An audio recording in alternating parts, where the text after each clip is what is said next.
Imagine this. You're standing in the place you grew up, the house you once called home. The walls are filled with memories, echoes of laughter, moments shared with the people who were supposed to protect you, to care for you. But then you receive a letter, a lawyer's letter. And just like that, everything changes. The house, your inheritance, it's gone. Sold, without your knowledge, without your consent. Why? Because your parents thought you didn't need it. They sold it to fund your sibling's life, convincing themselves that they needed it more. You didn't get a say. They didn't ask. They just took it. What happens when you discover that everything you thought was yours, your future, your legacy, was never meant for you? Your parents betrayed you, and now they'll come knocking, asking for your help. But this time, things are different. This time, you'll make them realize the weight of what they did. This is a story of betrayal, secrets, and revenge. And trust me, you're not going to want to miss the twists that unfold. Hit subscribe, and let's dive into the storm that is about to break loose. My name is Emily, and I was 28 when I discovered the truth that tore apart everything I thought I knew about family. I grew up in that house, the house my grandparents left to my parents and to me eventually. It was supposed to be our family's foundation, the home where we would celebrate birthdays, holidays, and even life's most difficult moments. But I was wrong. It wasn't just a house. It was a symbol of the future I thought I had, a future that, as it turned out, didn't belong to me at all. Growing up, I was the quiet one, the one who would disappear into my room with books or spend hours in the garden with my grandmother, learning about life and the world. My brother, Lucas, was the exact opposite. Outgoing, the golden child. Everyone loved him. He didn't have to try. My parents doted on him, lavished him with attention, and made him feel like the center of their world. I don't think I resented him for it, at least not when we were younger. He was my brother, after all. But over the years, I began to notice the differences.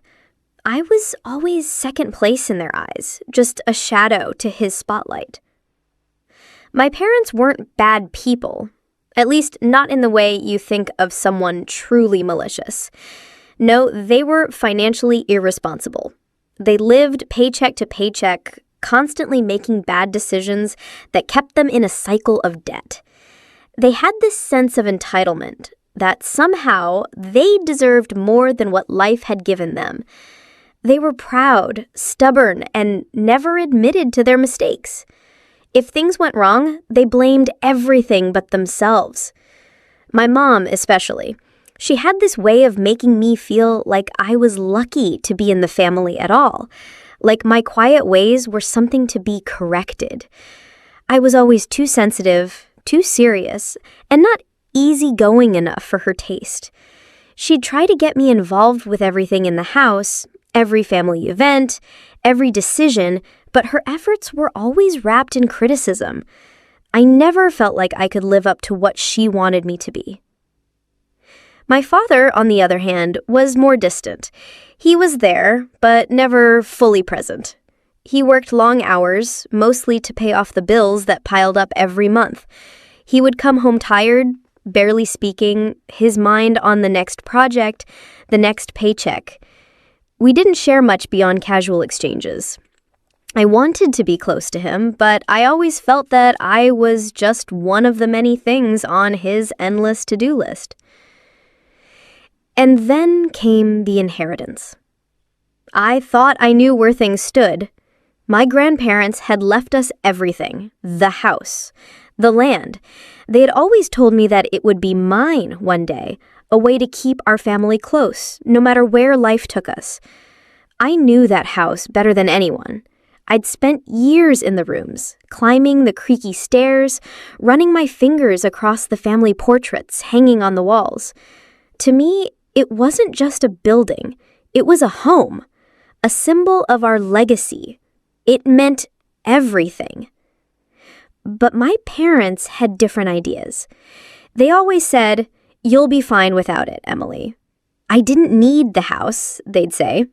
"You're strong. You don't need to rely on anyone." They said it as if they were helping me, making me independent. But now, looking back, I realized they were just making excuses for their own laziness, their own need for more. The money from the house was spent quickly, gone before I even knew what had happened. I never saw it coming. The sale, the decision, the betrayal. I thought that when the time came, I would be part of it, that I'd have a voice. But no, they sold it. They sold it to fund Lucas's life.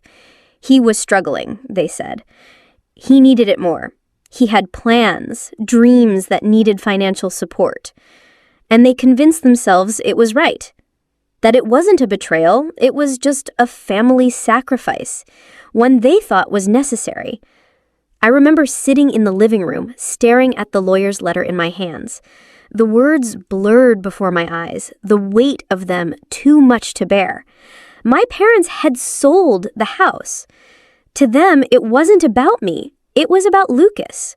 They justified it, saying he needed it more than I did. But in the end, it was just a lie that stripped away the future they had promised me. But it wasn't just about the house. It was the betrayal of trust. They'd taken something from me, and I was left there standing, broken. My parents had always told me I was strong enough to handle things on my own, but the truth was they'd made me think that, all the while knowing that they were the ones who'd taken the very foundation I thought I had. The truth hit me like a freight train. The moment I read that letter, my entire world collapsed. That house wasn't just a building, it was everything. It was my foundation. It was the last tangible connection to the family I thought I knew. But now it was gone. And no one had bothered to tell me. No one had even thought to ask how I felt about it. How did they expect me to just move on? How could they be so cold?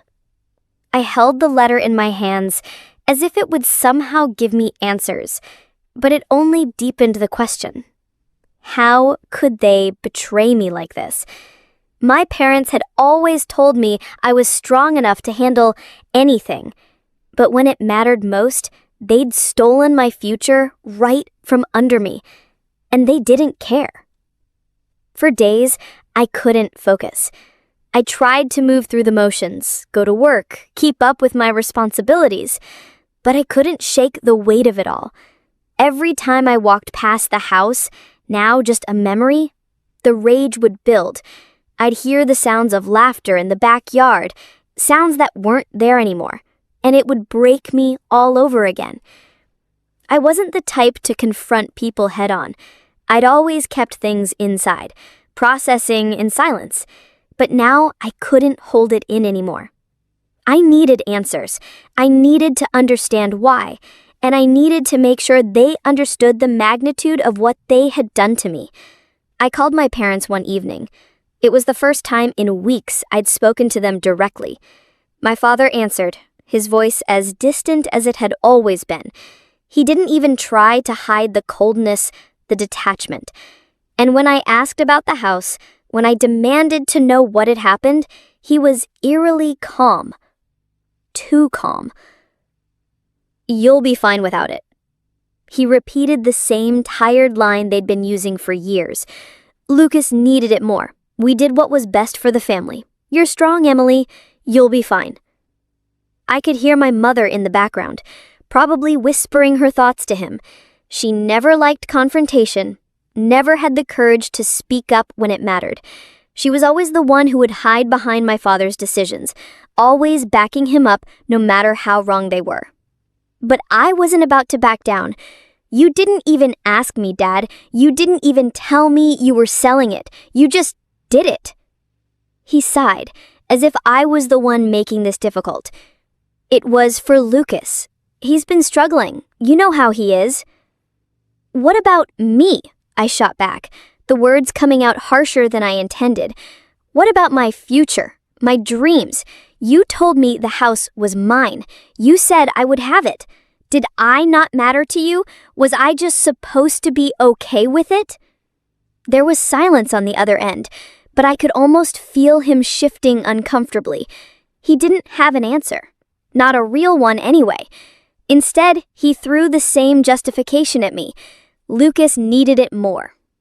And that was the breaking point. That was the moment I realized there was no coming back from this. They weren't going to apologize. They weren't going to admit their wrongs. They were too wrapped up in their own selfishness to care. My mother never spoke a word during the call. She just let him do the talking, the same way she always did. It was like I was talking to a wall. I ended the call with one last line. You've made your choice, but remember this. You told me I'd be fine without it. I hung up before he could respond. And for the first time in a long while, I felt like I had taken control. The rage still burned, but I knew this wasn't just about the house anymore. It was about making them understand the weight of their betrayal. It was about standing up for myself in a way I never had before. But as the days passed, the reality of the situation set in. The conflict was far from over. The more I thought about it, the more I realized how deep the betrayal went. It wasn't just about the house. It was about how they had manipulated me, how they had used their lies to make me think everything was fine when it wasn't. I didn't just want answers. I wanted justice. And deep down, I knew I had to do something about it. I couldn't let them walk away from this without facing the consequences. They had to understand what they had taken from me, and I would make sure of it. The days after that call were the hardest of my life. I couldn't shake the feeling of betrayal. Every little thing reminded me of the house. My grandmother's rose garden, the worn-out front porch swing, the faded family photographs hanging in the hallway. They were all gone now, lost to a decision I had no part in, no voice in. It wasn't just about the house anymore. It was the fact that my own parents had treated me like I didn't matter, like I was some afterthought in their plan for Lucas's future.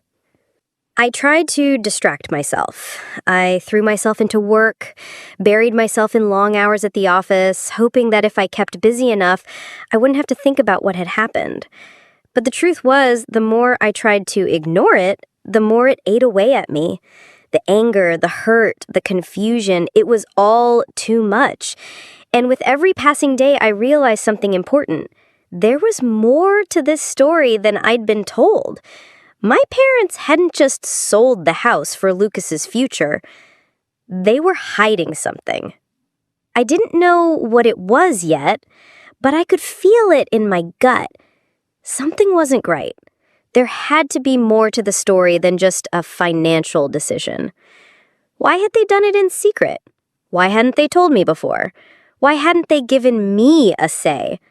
The more I thought about it, the more suspicious I became. This wasn't just a simple mistake. This was deliberate. This was calculated. So I decided to dig deeper. I needed to know the truth. It wasn't just about the house. It was about everything that had led up to this moment. I began going through old documents, things I'd never really thought to look at before. Bank statements, tax records, anything that might give me a clue as to why they'd sold the house without telling me. And that's when I found it. The first clue. It was hidden in a stack of papers at the bottom of a drawer, buried beneath old bills and receipts. A receipt, dated 6 months before the sale of the house, for a large sum of money, more than I could ever recall seeing in my parents' accounts. I remember staring at the number, my eyes scanning the document over and over, trying to make sense of it.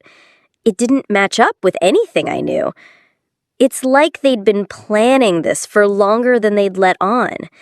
I didn't know exactly what it was for, but I knew it wasn't good, and I knew it had to be connected to the house sale. It was too much money, too close to the timing of everything. It couldn't be a coincidence. I couldn't go to my parents yet. Not until I knew more. I needed to find out where that money had gone, what it had been spent on, and I had to be careful. If they found out I was snooping around, I knew they'd shut me down, call me paranoid. They'd find a way to twist it and make me feel like I was the problem. So I decided to keep quiet. I had to play my cards right. But then something else happened. Lucas called me. He sounded off. There was something in his voice that didn't sit right with me. We hadn't talked much since the house was sold. He was busy with his own life, and frankly, I didn't want to be around him. But when he called, I picked up, figuring it was just to check in. "Hey, Em," he said, his tone tentative, almost nervous. "How's everything going? You all right?" I didn't know how to respond. I wanted to yell at him, to ask him how he could live with himself after everything that had happened. But instead, I said something I would regret. "Yeah, everything is fine." There was a pause on the other end, and then he spoke again, his voice lower this time. "Listen, I know Mom and Dad haven't exactly been great to you, but I didn't have anything to do with it, okay? You have to believe me." I didn't know what to say. I wanted to believe him. I wanted to think that Lucas wasn't complicit in any of this. But the way he spoke, the way he seemed almost too eager to defend himself, made me question everything. There was something he wasn't telling me, something he was trying to avoid. I didn't press him further, but I knew deep down that this conversation wasn't over. I couldn't shake the feeling that Lucas was hiding something from me, something that might explain why they had sold the house, something that would finally shed light on the truth. That's when it hit me. Lucas wasn't just innocent in all of this. He had been part of the plan, maybe not directly, but he had been kept in the dark just enough to keep him in the dark. But he wasn't going to tell me the truth. Not willingly. He had his own reasons for staying quiet, and I was starting to realize that they were darker than I had imagined. I didn't know exactly what was going on, but I knew one thing. This wasn't just about the house. This was bigger.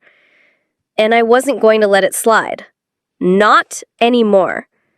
The more I uncovered, the more I realized how deep the lies went, how much my family had kept hidden from me. The turning point had arrived. I was no longer just trying to get answers. I was hunting for the truth, and I would stop at nothing to find it. I couldn't stop thinking about it. The more I tried to ignore the gnawing feeling inside of me, the stronger it became. Something was wrong. Something wasn't adding up.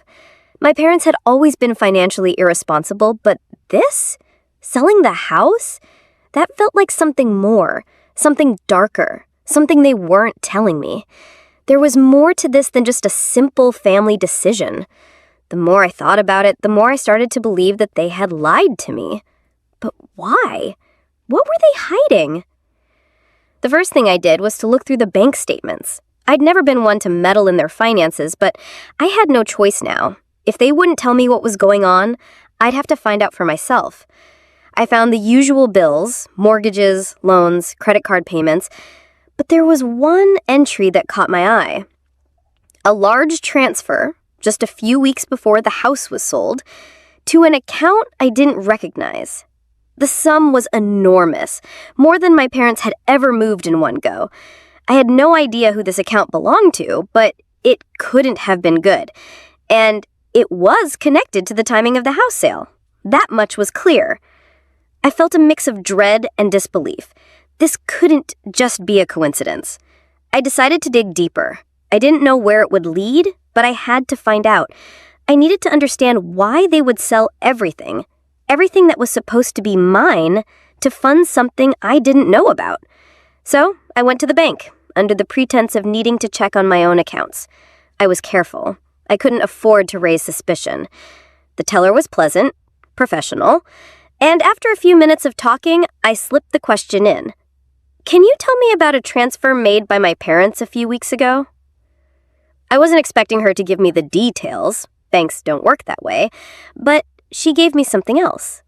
A name. The transfer had been to a private account, and it was linked to a woman. A woman I didn't know. Someone named Allison Brooks. I wrote the name down in a rush, my mind racing. Who was she? What was her connection to my parents? Was she the reason they sold the house? The more I thought about it, the more it started to make sense. My parents' financial troubles, the constant strain, the pressure to keep things afloat, it had to be for something bigger. But why keep it a secret from me? Why wouldn't they tell me about this woman, about this transfer? And then it hit me. The last time I'd heard my father's voice shake like that was when he talked about his business dealings. My parents had been hiding things for years, burying their mistakes, pretending everything was fine when it wasn't. I decided to investigate further. I went to the local business registry to see if I could find any information about Allison Brooks. And that's when I uncovered the shocking truth. Allison Brooks wasn't just some name. She was a businesswoman, an investor, but not just any investor. She had connections to my father's company, a company that up until now I had no idea he was involved with. It was like a whole world had opened up before me, one that I never knew existed. My father, who had always portrayed himself as struggling, as just trying to get by, had actually been involved in high-stakes investments. It wasn't just bad financial decisions that led to the house being sold. No, there was something far more deliberate at play. And the fact that he hadn't told me about it, he hadn't told anyone about it, spoke volumes. I started putting the pieces together, and the picture wasn't pretty. Allison Brooks was more than just a business partner. She was something else, someone my parents had been financially entangled with for a long time. She had been the one to bail them out when they needed it, and it was clear they owed her a lot. But how far had they gone for her? How much had they sacrificed? I called Lucas. His voice was distant when he picked up. I knew he had been avoiding me. Ever since the house had been sold, I hadn't heard much from him, but I needed to talk to him now. I needed to understand how much he knew about all of this. Lucas, I started, my voice tight with anger. Why didn't you tell me about Allison? Why didn't you tell me about the money? He was silent for a moment, and then I heard him let out a slow breath. I didn't know how to tell you. I thought you'd understand. It wasn't just about the house. It was about saving everything, our future, Mom and Dad's business. It wasn't just a bad decision. It was a rescue mission. His words were almost too rehearsed, like they were scripted. I could hear the guilt in his voice, but I could also hear something else, a resignation. He knew about the transfer, about Allison, but he hadn't told me. And the worst part, he didn't think it was a big deal. You should have told me, Lucas, I said, my voice trembling with disbelief. You should have trusted me. He sighed again. I thought you'd understand. I thought you'd see it as the sacrifice it was. It was in that moment, in his calm, almost dismissive response, that I knew everything had changed. My family wasn't just hiding one thing. They had been hiding everything. They had been covering their tracks, using me as a pawn in their game. And Lucas? He wasn't the innocent bystander he pretended to be. He knew more than he was willing to admit. I hung up the phone feeling like I was drowning. The walls around me were closing in, the lies piling higher and higher, but I wasn't about to let this go. I wasn't about to stand by and let them manipulate me any longer. They had their reasons for doing what they did, but now I had my reasons for making sure they would pay for it. The more I uncovered, the more twisted it all seemed. Each new piece of information brought more questions than answers. My parents' betrayal had shaken me to my core, and the revelations about Allison Brooks only deepened my suspicion. But something didn't sit right. The deeper I dug, the more I began to wonder if I was missing something important. Had I misunderstood all of this? Was there something I wasn't seeing? I kept thinking about the timing. The house sale, the transfer to the unknown account, Lucas's weird reaction when I called him. It all pointed to one thing.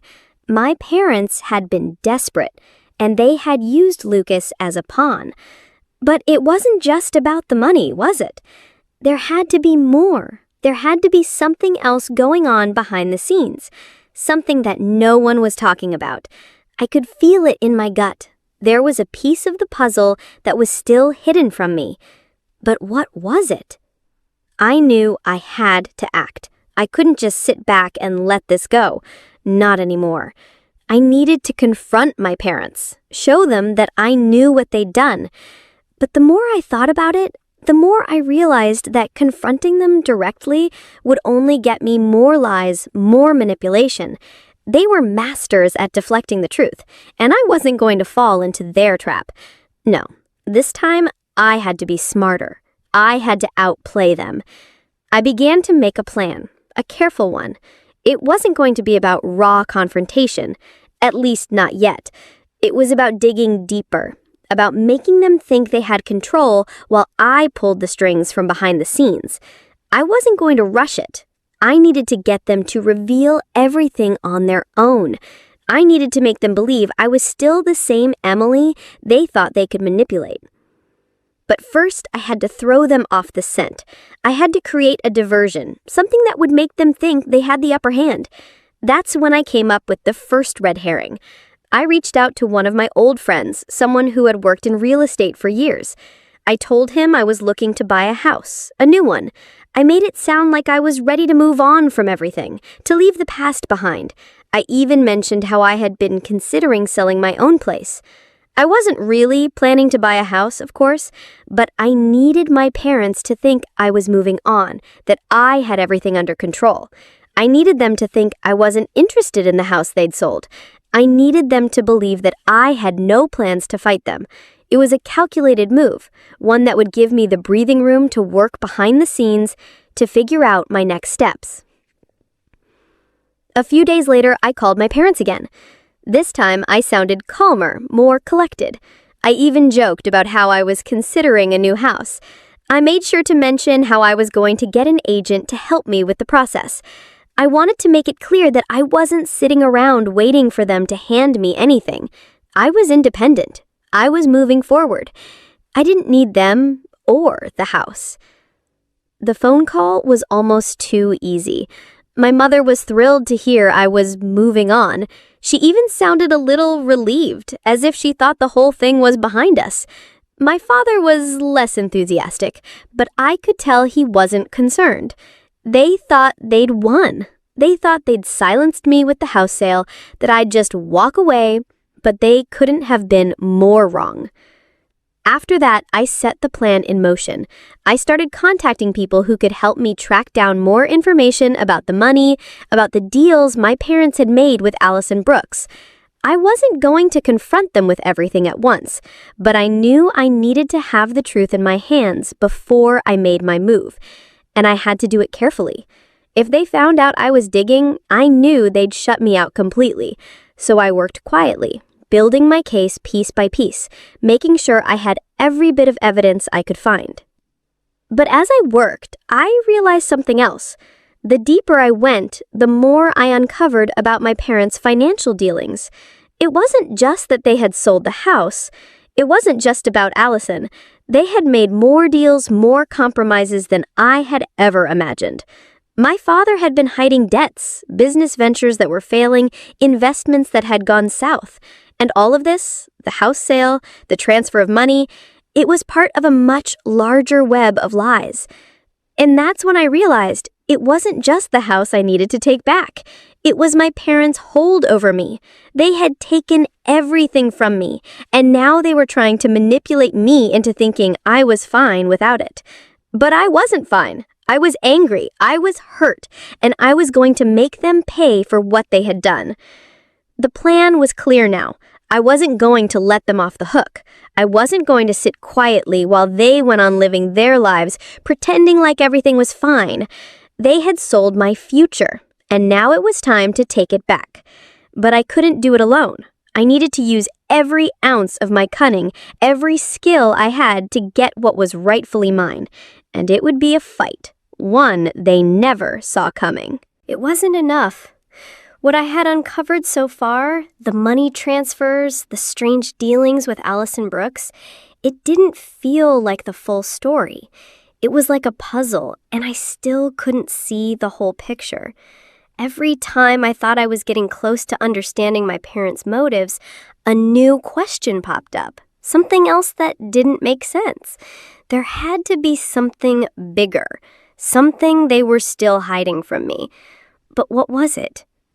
The more I dug, the deeper the rabbit hole went. It wasn't just the house, the debts, or Allison. No, there was something more sinister. Something that explained why they'd gone to such extreme lengths to keep everything from me. I had started out thinking the house sale was the key. But now, I knew better. It wasn't just about the house.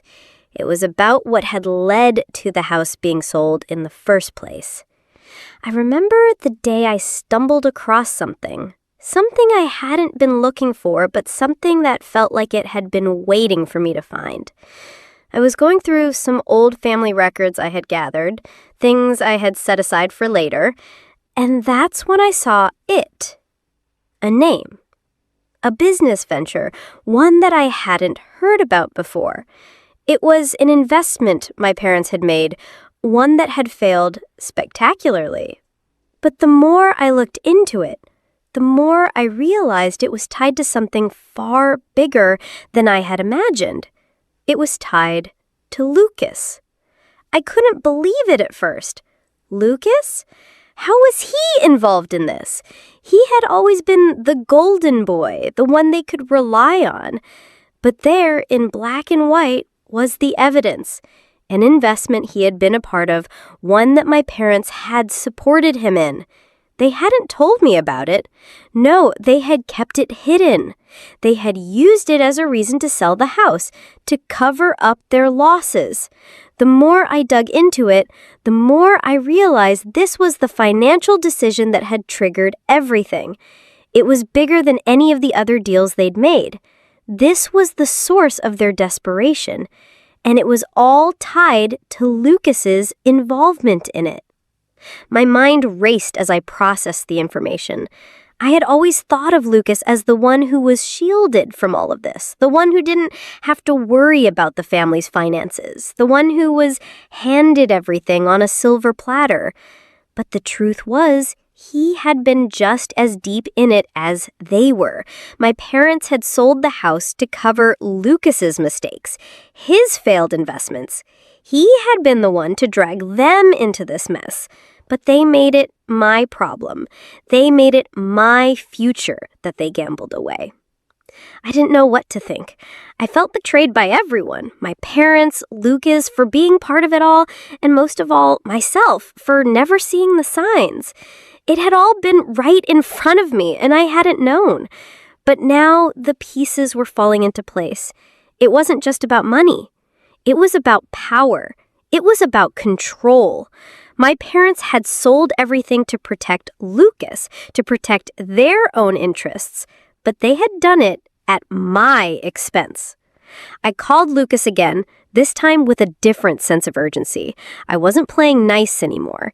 He had to answer for this. He had to explain why he hadn't told me the truth. "Lucas," I said, my voice cold, I know about the investment. I know what you did." There was a silence on the other end of the line, a long pause that made my heart race. I knew I had caught him off guard. He wasn't expecting me to know this much. "What are you talking about, Emily?" he said, his voice guarded. "I don't know what you mean." I didn't let him get away with it. "Don't lie to me," I snapped. "I know about the failed investment. I know about the money you lost, and I know that Mom and Dad sold the house to cover your debts." There was another long pause, and then I heard him sigh. "Emily, I didn't want to get you involved. I thought you'd be better off without knowing." "Without knowing?" I repeated, my anger building. "Without knowing that they sold the house? That they gambled away my future? Do you really think I could just walk away from this like it didn't matter?" He didn't have an answer. He couldn't even defend himself. And in that moment, I knew the truth. Lucas had been just as much a part of this as my parents had been. He had known what they were doing, and he had allowed it to happen. He had allowed them to sacrifice my future to save his own. The weight of everything crashed down on me in that moment. My parents, Lucas, they had all conspired to rob me of everything that should have been mine. The house wasn't just a home. It was a symbol of everything they had taken from me. And they thought they could get away with it. They thought I wouldn't find out. But I had. And now, it was time for me to take control. I wasn't going to let them win. They thought they could manipulate me, thought they could pull the wool over my eyes, but I was done being their pawn. I was done being the one they could use to clean up their messes. This was my life, my future, and I wasn't going to let them destroy it any longer. I had spent so long in the shadows, waiting, gathering the pieces of this twisted puzzle, and now it was time to face the truth. It was time to confront the people who had destroyed everything I thought I knew about family. The anger had built up inside me, boiling over with every revelation, every new secret uncovered. And now, I was ready. I wasn't going to let them get away with it any longer. I had all the cards. The house, the investments, the lies. It was all laid out, and they didn't even know what was coming. I called my parents, my hand shaking as I dialed their number. I had no idea what I was going to say, but I knew I couldn't hold it in any longer. I couldn't pretend everything was fine when I was falling apart inside. The phone rang once, twice, and then my father answered. His voice was as calm and collected as always, a voice that made me feel small in my own home. "Emily?" he said, as if we hadn't spoken in days. "What's this all about?" "We need to talk," I said, keeping my voice steady. "I know everything." There was a pause on the other end of the line. I could hear my father shift, like he was preparing for the storm that was about to hit. "What are you talking about?" he said, his voice trying to stay neutral, but I could hear the tension creeping in. He knew. He knew I had figured it out. "I know about the house," I said, my words cutting through the air like a knife. "I know you sold it. I know about Lucas's investments. I know everything, Dad." The line went silent. The calm facade he had built up over the years cracked, just for a moment. Then he cleared his throat, like he was buying time. "Emily, you don't understand." "No," I snapped, cutting him off. "I understand perfectly. You sold everything. You sold my future, my inheritance, to cover Lucas's debts, and you didn't even think to tell me.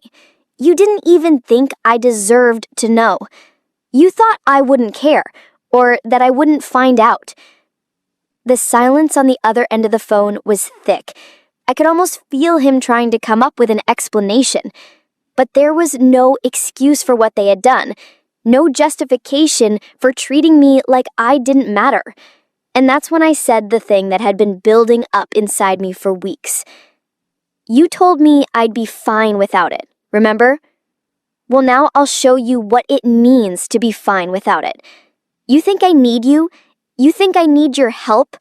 I've built my life without you, without your money, without your inheritance. And now, I don't need you at all. There was a moment of stunned silence, and then my father's voice came back, smaller than before. Emily, I didn't want this for you. I wanted to protect you. This was for the family. We thought it was the best decision. I couldn't believe what I was hearing. They had sold everything, betrayed me, and now they were trying to justify it. Protect me? I repeated, my voice rising with frustration. You thought selling the house would protect me? You thought lying to me would protect me? No, Dad. You protected yourselves. You protected Lucas, but you didn't protect me. It was clear now. He didn't have an answer for me. There was nothing left to say. All the lies, all the manipulation, they were unraveling right before my eyes. And then I heard my mother's voice, faint in the background. She had been silent the entire time, hiding behind my father's words, just like she always had. Emily, we didn't know how to tell you. We didn't want to hurt you. You hurt me the moment you decided to sell the house. You didn't just sell a house, Mom. You sold everything. You sold my past, my memories, my connection to this family. There was no apology coming from her, no remorse, just excuses. And in that moment, I realized something painful. My parents were never going to admit they were wrong. They would never take responsibility for what they had done to me. They had buried their mistakes so deep that they couldn't see what they had lost. I ended the call, my hands trembling with the weight of everything I had just said. My parents weren't going to change. They weren't going to take responsibility for what they had done. They were going to keep hiding behind their lies, behind their excuses. But I wasn't done. Not yet. I turned to Lucas next. He was the one I had the hardest time facing. He was my brother, the person I had once trusted the most. But now he was just another part of the betrayal. I called him, my heart racing, but this time I was ready. Lucas, I said when he answered, we need to talk. About what? His voice was defensive, as always. What's going on now? About everything. About how you lied to me, about how you let them sell the house, about how you let them destroy everything. You were part of this too, weren't you? You knew what was going on, and you let it happen. I didn't know how to tell you. But his words were weak now. His usual confidence was gone, replaced with guilt and fear. And for the first time, I saw it. He knew what he had done. He knew he had let me down, and now there was no way to fix it. You didn't have to tell me. You didn't have to protect me from the truth. You just had to tell me the truth in the first place. I didn't know what I expected from this conversation. Maybe an apology, maybe some sort of explanation, but there was nothing. Nothing except the realization that my family was broken. The lies had destroyed us, and there was no going back. After the confrontation, things didn't get easier. In fact, they got harder. I had made it clear to my parents and Lucas that I knew the truth, but that was only the beginning. The anger, the betrayal, they were still fresh, still raw. I couldn't just walk away from this. No, I had to make them see the consequences of their actions. They had thought they could control everything, that they could manipulate me into staying quiet. But they were wrong. It was my turn to control the narrative. I spent the following days planning. I knew my parents weren't going to give up without a fight. And Lucas, he was already scrambling, trying to salvage whatever he could of the mess he had made. They still didn't realize the full extent of what I had uncovered, but soon they would. I had to make sure of it. The first step was setting the trap. I knew I had to make them think I had no plan, no direction. They had already underestimated me once, and I wasn't going to give them any reason to think I was a threat, so I acted as if I had moved on. I played the part of the daughter who was hurt, but who would forgive them in the end. I even went as far as to talk about moving forward, to make them think that I had let go of the past. But in reality, I was only biding my time, setting up everything I needed for the final confrontation. I reached out to the lawyer who had sent me the letter about the house sale. I knew the legal process would be the perfect leverage. My parents had tried to play the financial game, using their resources to buy silence, but I wasn't going to let them get away with it. I didn't need their money. What I needed was the truth, and I was going to use it against them. I asked the lawyer for help, if they were willing to provide any documents related to the house sale that could tie it back to my parents' financial dealings. If I could expose their financial secrets in front of everyone, it would be the final nail in the coffin. The lawyer agreed, surprisingly. He wasn't on their side, he was just doing his job. But the documents he provided would be the proof I needed. They showed the amount of money transferred to Allison Brooks, but also the other transactions tied to the sale. There was a pattern of financial mismanagement, of shady deals that had nothing to do with me or the house, but everything to do with my parents' greed and selfishness. I had what I needed to bring them down. Next, I started contacting people who had been involved with my parents over the years, business partners, old acquaintances, anyone who could shed light on the true extent of my parents' actions. Some were too scared to talk, but others, surprisingly, were eager to spill the truth.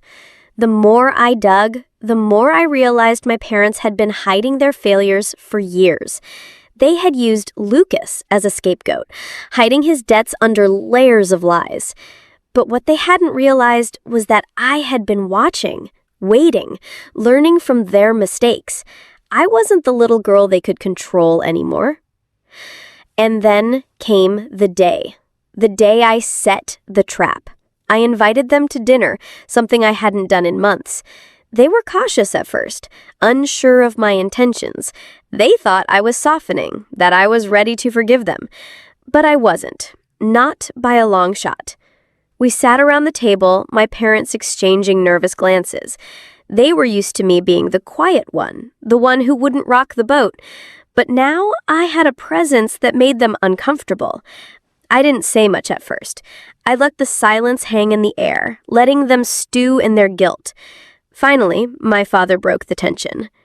"Emily, what is this about?" he asked, his voice guarded. "You wanted to talk, so talk." I leaned back in my chair, looking at both of them, my eyes hard.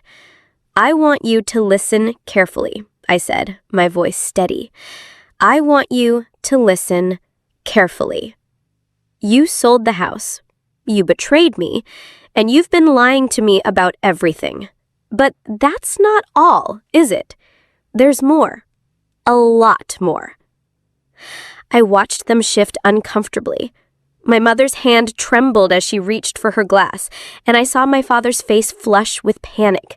They didn't know what I knew, not yet, but I was about to make sure they did. I reached into my bag and pulled out the documents from the lawyer, the ones that outlined everything, every shady transaction, every hidden financial detail. I placed them on the table in front of them. "This," I said, "is what happens when you think you can sell my future without me knowing." Their faces went white as they realized what was happening. My father reached for the papers, but I pushed them back, just out of his reach. "I've got all the proof I need," I said. "This is the truth you've been hiding." My mother's voice cracked as she tried to speak, but no words came. She was scared. They both were.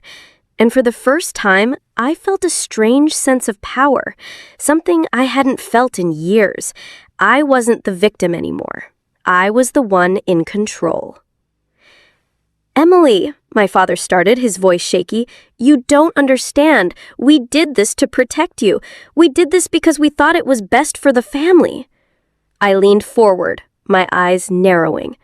"You thought it was best for the family, or did you just do what was best for yourselves? You didn't protect me, you used me, and now you're going to pay for it." They tried to talk, tried to explain, but I wasn't listening. I had set the trap, and now they were walking straight into it. It wasn't about the house anymore. It wasn't about the money. It was about power. And now I was going to take it all back. The air was thick with tension as I sat across from my parents, watching them squirm under the weight of the truth. They had thought they could manipulate me, thought they could get away with destroying my future to save their own. But now they were facing the consequences. They didn't know how to react. Not to me, not to the evidence I had just laid out in front of them. They were no longer in control. And for the first time in my life, I wasn't the one who felt small. My father tried to speak, his voice faltering. "Emily, you don't understand. We thought no." I cut him off, my voice cold, cutting through his weak defenses. "You thought you could get away with this. You thought I wouldn't find out, but I did, and now you're going to have to deal with it." My mother was silent, her hands trembling in her lap. She couldn't meet my eyes, couldn't look at the person she had betrayed so completely. There was no apology in her, no remorse, just fear.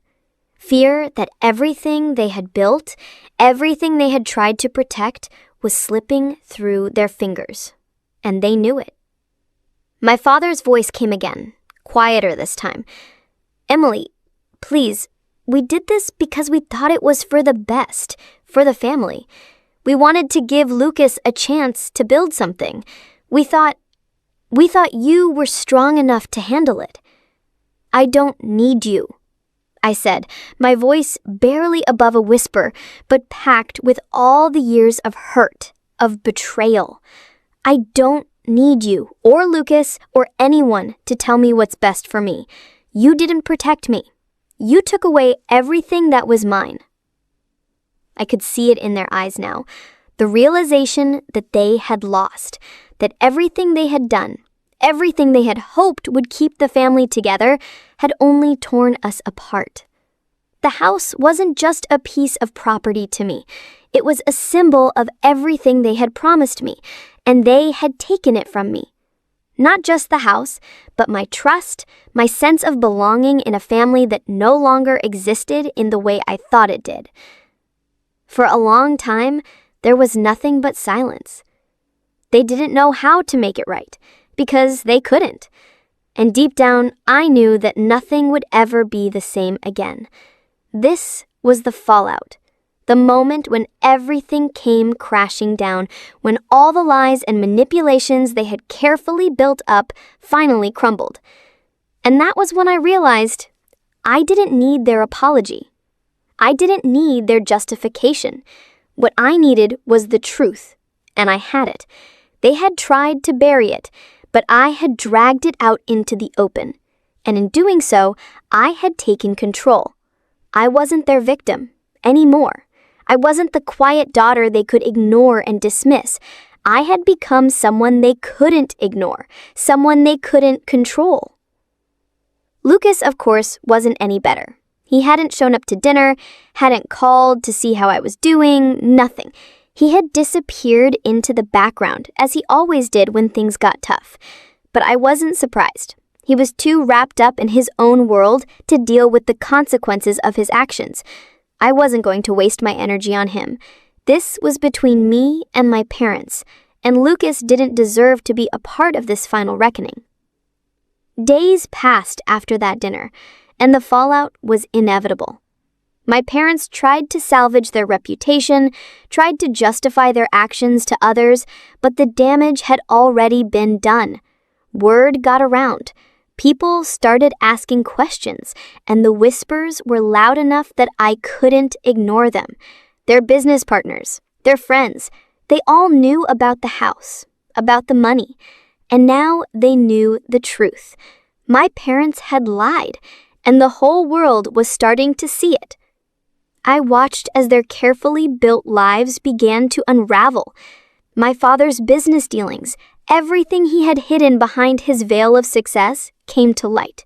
The debts he had been hiding, the failed investments, the lies he had told to keep up appearances, all of it began to surface. He was no longer the man people thought he was. And my mother, who had always relied on my father's facade to keep up the image of the perfect family, was left standing in the wreckage. She couldn't protect him anymore. And she couldn't protect herself. The fallout didn't just affect my parents. It affected everyone who had been a part of this twisted web they had spun. Their friends, their colleagues. No one was immune to the consequences of their actions.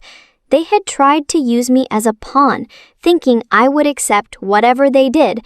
But now, everyone saw the truth. And no one could pretend it didn't matter. As for me, I didn't feel victorious. I didn't feel like I had won. What I had lost, what they had taken from me, could never be replaced. I had spent so much of my life trying to please them, trying to live up to their expectations, and it had all been for nothing. I wasn't angry anymore. Not in the way I had been, but I was changed. And I was done letting them control my narrative. In the end, I realized that the hardest part wasn't the betrayal itself. It was what came after. The fallout. The realization that I had to rebuild everything. Not just my life, but my sense of self. I didn't need them to tell me who I was or what I deserved. I would build my future on my own terms, and no one could take that from me. It was over. The storm that had raged inside me for so long, the fury I had held in check for years, it had finally subsided. The truth had come out, and with it, the wreckage of my family's lies. But as I stood there, watching everything crumble, I realized something. There was no satisfaction in seeing them fall, no sense of triumph in watching the truth destroy them. What I had really wanted all along wasn't revenge. It was justice. It was the need to make them see the consequences of their actions, to make them understand what they had taken from me. And yet, even in the aftermath, even as I walked away from the ruins of everything I had once known, I couldn't shake the feeling that something was still missing. I had exposed them for the liars they were, but deep down, I knew there was one final piece left, one last act of retribution that would seal the deal, that would let me take control over my future for once and for all. It wasn't enough for them to lose everything. They had to know that I had won. They had to know that I had taken what was rightfully mine. Not the house, not the money, but the one thing they had tried to strip away from me. My power. And I was going to show them just how far I had come. I started by cutting off all ties with them. I didn't respond to their calls or messages. I didn't go to any family gatherings, didn't offer an olive branch like they expected. I didn't need to explain myself to them anymore. For so long, they had controlled the narrative of my life, made me feel small, and now it was my turn. I would let the silence speak for itself. But there was one final act, one final message I needed to send. It wasn't just for my parents, it was for me. I had spent so much of my life being manipulated, so much of my energy trying to please them, trying to live up to their expectations, but not anymore. I was done with their influence. I was done with their control. I knew what I had to do. The house they had sold, the one that had once been my future, it was time for me to take it back in my own way. I wasn't going to buy it back. No, that wasn't the point. The point was showing them that I could build something on my own, something they could never take away from me. I invested the money I had saved, the money I had earned, into a new project. I found a place, not far from the old house, but it was mine. I bought it with my own hard-earned money, and I built it into something better, something that was all mine, without their help, without their control. I made it clear to everyone, including them, that I had everything I needed to succeed, that I didn't need their approval, their help, or their legacy.